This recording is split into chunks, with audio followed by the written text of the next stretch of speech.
Metroni oldidan uy qidirayotganlarga zo'rvantimizda chiqqan Yunusobod 11-kvartal Novostroy Comfort House'dan 3 xonali uyimizda chiqyapti. 4-tarjimamizda yangi avtorskiy remontdan chiqqan 84 kvadrat bu yog'ini yuzdan ko'rasizlar.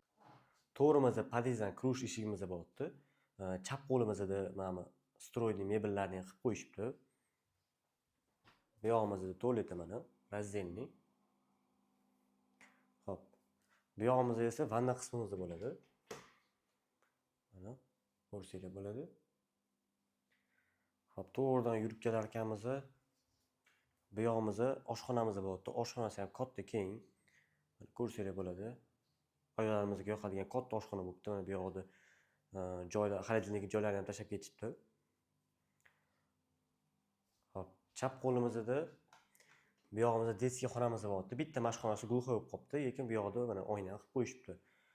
Bu yog'ini garderobniy qilib yuborsanglar ham bo'ladi. Mana uyimizda pustoy holatda o'zining stroyli mebellari bor, bo'ldi. Xo'p, o'ng qo'limizda zalimiz bo'ladi. Zalda ham katta keng mana. Bemalol ko'rsanglar bo'ladi.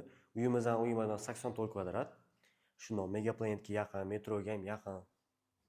Bu yog'imizda spalni xonamiz bo'lyapti mana. Spalnisini ham ko'rsangiz bo'ladi, to'rtburchak. Bu yoqda kichkina bo'lsa ham balkoni bor. Xo'p, bu uyimizning narxini, startoviy narxi 125 ming deb so'rashyapti.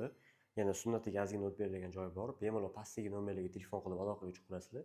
Shunaqa 3 xona Novostroykadan o'qib turib bo'lgan tanishlarga tashab qo'yinglar. E'tiborli uchun rahmat.